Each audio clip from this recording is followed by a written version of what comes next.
మనల్ని కూడా దెబ్బ తీయకుండా మన శత్రువుతో మాట్లాడతాడు ఆయన. మన శత్రువులను దరి చేరనీయడో, లేకపోతే మనం ఎప్పుడో మన శత్రువుల చేతుల్లో చచ్చిన వారం సుమి. ఆయన అప్పగిస్తే తప్ప మనల్ని ముట్టగలవాడు లేడో. ఈరోజు శత్రు భయంతో భయపడుతున్నావా? నా దేవుని సెలవైతే తప్ప నిన్ను ముట్టగలిగే శత్రువు ఎవడు లేడో. నిన్ను ముట్టి ఎవడో బతకడు. ఎందుకంటే నిన్ను పిలిచినవాడు ఆయన నీకు తోడై ఉన్నాడు.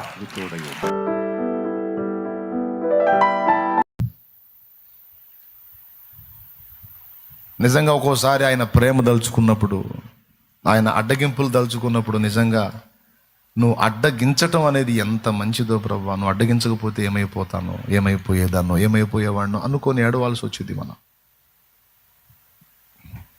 దేవుడు తన పని చేయునట్లు ఏది మనకు దొరకకుండా అడ్డగించాడు. అది మేలా కీడా. ఒకవేళ ఏది అడ్డగించకుండా ఏదో ఒకటి నాకు దొరికేటట్టు చేసినట్టయితే నేను అడ్రస్ కూడా ఉండేవాడిని కాదు. మీకెవరికి కూడా నేను తెలిసేవాడిని. షాలేం రాజు అనేవాడు ఎవరికి తెలిసేవాడు కాదు. ఈరోజు నేను మీకు పరిచయం అయ్యాను అంటే నా దారులన్నీ దేవుడు అడ్డగించి ఈ దారిలో నన్ను నిలబెట్టడమే దీనికి కారణం. ఈరోజు నువ్వు ఫీల్ అవుతుంటావు, ఏడుస్తుంటావు, దుఃఖపడుతుంటావు, బాధపడుతుంటావు.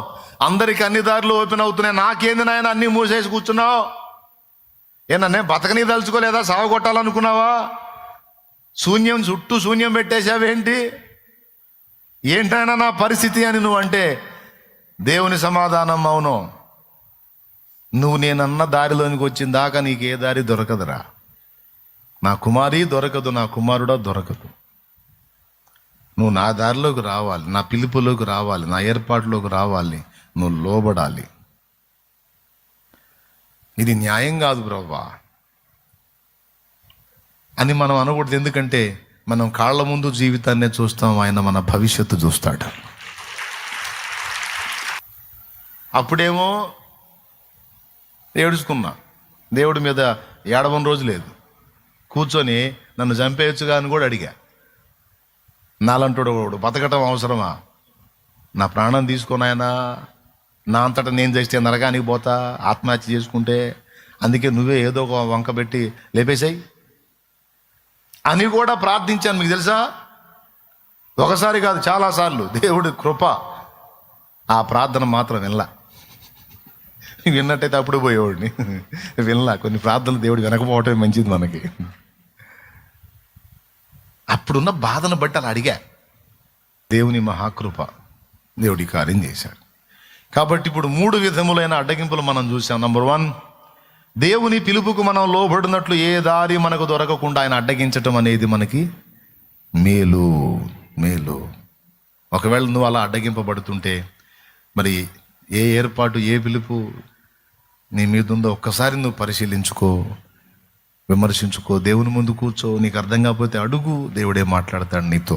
1, మనము దుష్టత్వం చేయకుండా కూడా అనేక సార్లు ఆయన అడ్డగించాడు. నువ్వు అట్లా చేయకూడదు నాన్న, నువ్వు అది చేయొద్దని ఏదో ఒక విధ డిస్టర్బెన్స్ వచ్చేసి నీ ద్వారా దుష్టత్వం జరగకుండా ఆయన నిన్ను ఇప్పటి వరకు కాపాడుకొచ్చాడు. అడ్డగించాడు, చాలాసార్లు అడ్డగించాడు. ఎంతమందికి ఈ అనుభవాలు ఉన్నాయో మీ పర్సనల్ మీకే తెలుసు. ఆయన పదే దేవుడు అడ్డగిస్తుంటే ఆయన అడ్డగిస్తాడని మూర్ఖంగా మొండి కోడే దూడలాగా పదే నువ్వు అలా వెళ్ళకూడదు. దేవుడు నిన్ను అడ్డగిస్తున్నాడు, అడ్డుపడుతున్నాడు అంటే దేవుడు దాన్ని ఇష్టపడట్లేదని గుర్తెరిగి నువ్వు జాగ్రత్త పడాలి, మారు మనసు పొందాలి, దిద్దుకోవాలి. నాకు విరోధముగా నీవు పాపము చేయకుండానట్లు నేనే నిన్ను అడ్డగించి తిని, లేకపోతే అవుట్రా నువ్వు. ఎన్నోసార్లు మనం దేవునికి విరోధంగా పాపం చేయటానికి అడుగులు వేసిన వేళ దేవుని మహాకృప మనల్ని అడ్డగించింది. లేకపోతే దేవునికి విరోధంగా పాపం చేసి ఎప్పుడో నాశనం అయ్యేవాళ్ళం. మనల్ని మోసగించాలని ట్రై చేస్తే మనకు జరిగే మోసాన్ని కూడా దేవుడు అడ్డగిస్తాడు. మనల్ని ఫ్రాడ్ చేసినోడు అనుకుంటాడు బాగా మోసం చేశానని. ఆ జరిగిన మోసాన్ని మనకే ప్రయోజనకరంగా మార్చి మోసం చేసినోడికి మూతి పగిలేటట్టు చేస్తాడు ఆయన. నేను చాలాసార్లు నాతో ఉన్న వాళ్ళతో అనే డైలాగ్ అదే. ఎవడైనా నన్ను మోసం చేస్తే, నేను దేవుని సేవకుడిగా ఉన్నాను, దేవుని పాత్రగా ఉన్నా, దేవుని పని చేస్తున్నా. ఎవడైనా నన్ను మోసం చేస్తే, నేను శాలేమన్నను మోసం చేశానని వాడు చంకలు ఎగరేస్తే, వాడికి తెలియని సంగతి ఏంటంటే వాడు నన్ను మోసం చేయటం కాదు, వాడిని వాడే మోసం చేసుకుంటున్నాడు. ఎందుకంటే నాదేం లేదు, నేనంతా తోలుబొమ్మ టైపు. నన్ను పిలిచి తన పనికి నిలిపి వాడుకుని నాకు నిరంతరం తోడై ఉండి ఇంత దాకా నన్ను నడిపించిన దేవుడు నాకు తోడై ఉన్నాడు. తన కృపను బట్టి, నా యోగ్యతను బట్టి కాదులే కానీ ఆయన కృపను బట్టి. పిచ్చి మహారాజు, నేనేం మంచి పిల్లాన్ని కాదు. పలు విధములుగా నిన్ను విసిగించిన నన్ను సహించితివే, పూర్ణ ఓరిమితో నన్ను భరించి భుజమున మోసితివే అనే పదం రాసుకున్నానంటే ఎన్నోసార్లు నా నుండి తిరుగుబాట్లు, అయినా నన్ను అసహించుకోవాలా, విసిగించుకోవాలా, విదిలించలా పిచ్చి మహారాజు నన్ను భుజాన మోస్తానే ఉన్నాడు. మయ్య ఎంత ప్రేమో. కొన్నిసార్లు గద్దించినా, కొన్నిసార్లు శిక్షించినా మళ్ళా దగ్గరకు తీసుకొని, ప్రభా అని ఏడిస్తే ఏడవకురా రా అని దగ్గరకు తీసుకొని ముద్దాడుకున్న నా బంగారు తండ్రి కృపతో నన్ను నడిపిస్తున్నాడు. అరే నన్ను ఎవడన్నా మోసం చేస్తే వాడు మోసం చేసుకుందటేరా. ఎందుకంటే వాడి మూతి పగలటం ఖాయం. నన్ను మోసపోనీయడ్రా, నన్ను మోసం చేసినోడే మోసపోతాడు. అన్నవాడు నిన్ను మోసం చేసి ఇంత పొందాడన్నా అంటే వాడు ఏదో రూపంలో దానికి డబలు రుణం తీర్చుకొని పోతాడు లేరా, వదిలేయండి అంట. వాడు కాకపోతే వాని బిడ్డ అయినా సరే నా దగ్గరకు వచ్చి వాడు రుణం ఇడి తీర్చిపోతాడు, అది జరిగిద్ది అంతే అని చెబుతా. అస్సలు ఏమి అయ్యో నేను మోసపోయాను, మోసం జరిగింది ఏం ఫీల్ అయ్యేది ఏం లేదు. ఏమైనా అర్థమైందా మీకు? ఎంతమందికి అర్థమైందో? మనం మోసగింపబడకుండా దేవుడు అడ్డగించవాడై ఉన్నాడు. సింపుల్గా మీకు చెప్తా. యాకోబోళ్ళ మామను చూడండి మీరు. మందలకి కాపలా ఉన్నాడు యాకోబు. అల్లుడు ఒకళ్ళకి ఇద్దరు చేసుకున్నావు నా ఇంట్లో, ఇంకా కొడుకు అల్లుడు అనే తేడా లేదు, నా బిడ్డవే అనుకుంటా. అలాగే మావయ్య, మరే మచ్చలు పొడదగలవన్నీ నీకయ్యా, ఎందుకంటే నీ చేత ఒట్టిగా చేయించుకోకూడదు చాకిరి. పాపం పొలాన బడి చేస్తా ఉన్నావు, మందం దోలుకొని పోయి. మచ్చలు పొడదగలవన్నీ నీకు, మచ్చ పొడ లేనివి నాకు. సరే మావయ్య. అట్లాగే కొడుకులకు చెప్తాడు, అరే మందలో నుంచి మచ్చలు పొడలు గల్ల మగవాటిని అన్నిటిని పక్కకు దోలండ్రా, ఒక్కటి కూడా ఉండకూడదు,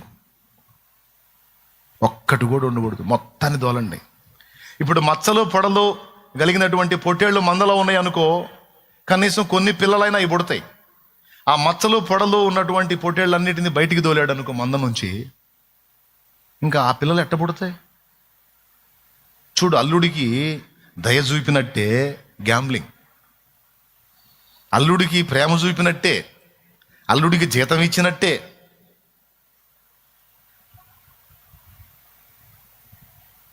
కొడుకులకి చెప్తే వాళ్ళు మచ్చలు పొడలు గల పొట్టేళ్ళన్నిటిని మంద నుంచి డివైడ్ చేస్తే ఒక్కటి కూడా లేదు అందులో. యాకోబుకి అర్థం కాదు, యాకోబుకి అర్థం కాదు. అరే ఇవన్నీ తోలుకొని పోతే మరి ఇక నాకు పిల్లలు ఎట్ట అవుతాయి? సరే చేసేదేముంది, మోసం జరుగుతుంది. మచ్చలు పొడలు గల పిల్లలు పుట్టే అవకాశమే లేకుండా లాభాన్ని చేసి పాపం మందని సపరేట్ చేసి, యాకోబుకి అసలు జీతం లేకుండా చేయాలనేది కుట్ర, మోసం. చూడండి, అప్పుడే ఉంది దరిద్రం, మామల్లుళ్ళ మోసాలు. అల్లుడు మామను మోసం చేయటం, మామ అల్లుడిని మోసం చేయటం అనే వ్యవహారం అప్పుడే తెచ్చింది. అయితే ఇక్కడ విచిత్రమైన విషయం ఏంటంటే యాకోబు సింగిల్ పర్సన్ అయితే గొడవ లేదు, యాకోబు పిలుపు లేనివాడైతే గొడవ ఉండేది కాదు లాబాను, కానీ యాకోబు దేవుని పిలుపులో ఉన్న వ్యక్తి, ఏర్పాట్లో ఉన్న వ్యక్తి, ప్రణాళికలో ఉన్న వ్యక్తి. యాకోబుకు దేవుడు తోడై ఉన్నాడు. ఆశ్చర్యం ఏం జరిగింది తెలుసా? లాబాను ఎప్పుడైతే ఈ మాట చెప్పాడో వీటన్నిటిని దూరం చేశాడు కదా. ఆశ్చర్యంగా మందలో అన్ని మచ్చలు పొడలు గల్లయ్యబడుతున్నాయి. ఎవరు చేస్తున్నారా పని?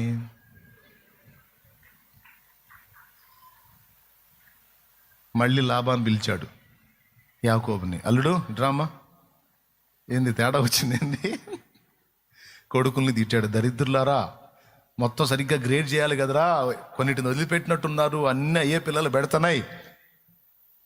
అల్లుడు మనం ఒప్పందం మార్చుకుందాం. అల్లుడు చెప్పు మాయ. ఏం లేదు, ఇక నుంచి మచ్చలు పొడలు గలవన్నీ నాకు, మచ్చలు పొడలు లేనివన్నీ నీకు, సరేనా? అదేంది మాయ అప్పుడు అట్టన్నావు ఇప్పుడు ఇట్టన్నావు అంటే, ఎందుకన్నాను అర్థం చేసుకో. నీ మంద పెరిగిపోయింది, నా మంద జరిగిపోయింది. ఇక నుంచి మనం ఒప్పందం అంటే ఆయన ఏమనుకున్నాడు లాబాను, ఈ పనికి మాలిన మందంతా అయ్యే పెడతాయి పిల్లలు, కాబట్టి మచ్చలు పొడలు గలవి నాకు అనుకుంటే, మచ్చలేనివి అతనికి అనుకుంటే, అతనికి తక్కువ ఉంటాయి నాకు ఎక్కువ ఉంటాయి, ఎందుకంటే అన్ని ఇయ్యే పెడుతున్నాయి కదా అనుకున్నాడు. మళ్ళీ మోసం. ఇతను ఎప్పుడైతే మచ్చలేనివన్నీ నీకు, మచ్చలు పొడలు గలవి నాకు అన్నాడో, మళ్ళీ మంద రూట్ మార్చింది. మళ్ళీ పైన అన్ని యాకోబు కోసం మచ్చలేని పిల్లలే పుడుతున్నాయి, మచ్చలు పొడలు లేని పిల్లలే పుడుతున్నాయి. మళ్ళీ నెత్తిన గుడ్డేసుకున్నాడు. దేని నాయన అసలు ఏం జరుగుతుంది? చూస్తేనేమో లాబాను మంద కొంచెం అయిపోయింది, యాకోబు మందం పెరిగిపోయింది. ఇక ముఖం మారిపోయింది. అంతకుముందు ఉన్నట్టు లేదంట అతని ముఖం, మునుపున్నట్టు లేదట లాబాను ముఖం. బిడ్డ గుర్తుపెట్టుకో, దేవుడు నీకు తోడై ఉంటే, దేవుని పిలుపులో నువ్వు ఉంటే, నువ్వు మోసపోవాలన్నా నిన్ను మోసపోకుండా ఆయన అడ్డగించువాడై ఉన్నాడు. చాలా మంది చాలాసార్లు చాలా రకాలుగా మనల్ని దెబ్బగొట్టాలి, మోసం చేయాలని ట్రై చేసినా వాళ్ళ మూతే పగలగొట్టి వాళ్ళని పంపించాడు దేవుడు. మోసములో నుండి ఎన్నోసార్లు నిన్ను కాపాడాడు. ఇది ఎంతమంది ఒప్పుకుంటారు? దేవునికి స్తోత్రం కలుగును గాక. మోసగాళ్ల ముసుగులు బయటికి లాగి, ఆ మోసగాళ్ల బతుకులేందో నీకు బట్టబయలు చేసి, నిన్ను మోసపోకుండా తన ప్రేమను బట్టి కాపాడుకున్న దేవుడు నా దేవుడు. 4 విధములైన సంగతుల్లో మనల్ని అడ్డగించాడు. అవునా? మనకు అడ్డు నిలబడ్డాడు. ఇది రెగ్యులర్గా జరుగుతుంటుందని నీకు తెలుసా? కానీ నిజం. ఎందుకంటే మన విరోధైన అపవాదికి ఒక పేరుంది, మోసగాడు. సర్వలోకమును మోసపుచ్చుచు ప్రకటన గ్రంథము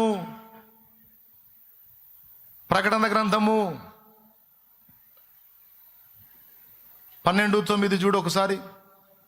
కాగా సర్వలోకమును మోసపుచ్చుచు అపవాది అనియు సాతాననియు. చూడు, సర్వలోకమును మోసపుచ్చిన మోసగాడు వీడు సామాన్యుడు కాదు,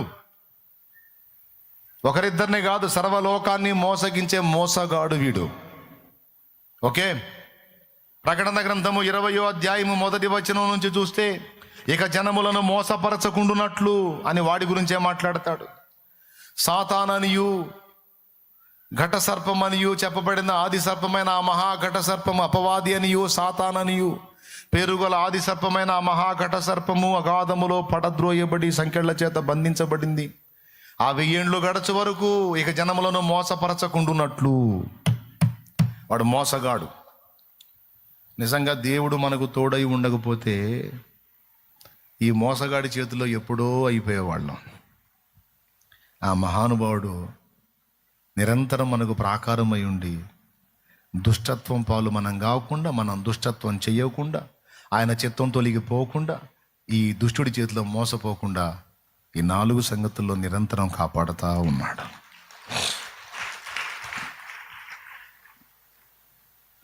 చివరికి ఈ లాబాను ఫేసు మారిపోయి యాకోబుని ఏదో దెబ్బతీయాలనే ఆలోచన కలిగి ఉన్నప్పుడు యాకోబు తన భార్యలతో మాట్లాడి మనం బయలుదేరి వెళ్ళిపోదాం, మీ డాడీ నన్ను ఏదో చేసేటట్టున్నాడు, మీ డాడీలో అసూయ ప్రవేశించింది, వ్యసనం ప్రవేశించింది, నన్ను చూసి ఏడిచేస్తున్నాడు, ఎందుకంటే నా మంద పెరిగింది, మీ డాడీ మంద తరిగింది, ముక్కులతో ఏడుస్తున్నాడు, ఇక మనం బయలుదేరదాం లేకపోతే ఏదో ఒకటి చేస్తాడు అని భార్యలు చెప్పుకొని పిల్లల్ని తీసుకొని మందలను తీసుకొని బయలుదేరి జంపు యాకోబు. వెళ్తే లాబాను చూసి వీడు మోసం చేశాడు, మొత్తం తీసుకొని పోయాడు, నా మంద తీసుకొని పోయాడు అని మంది మార్బలాన్ని వేసుకొని యాకోబును తరుముతాడు, ఎందుకంటే దొరికితే చంపేయాలని.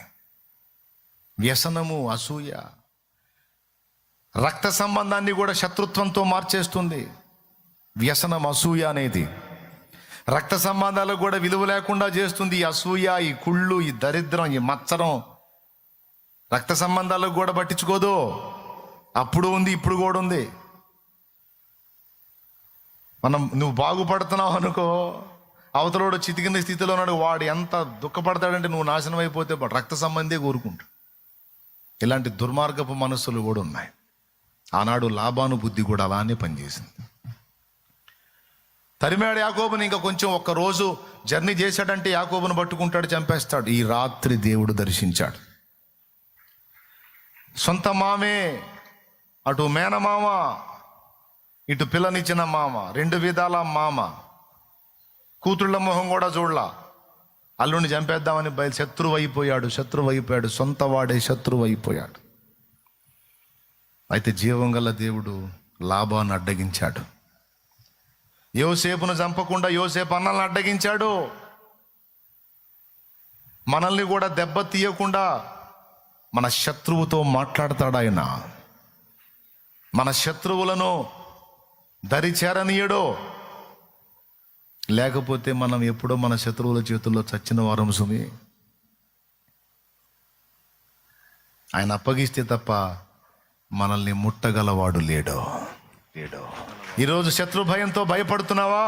నా దేవుని సెలవైతే తప్ప నిన్ను ముట్టగలిగే శత్రువు ఎవడు లేడో. నిన్ను ముట్టి ఎవడో బతకడు. ఎందుకంటే నిన్ను పిలిచినవాడు ఆయన నీకు తోడై ఉన్నాడు.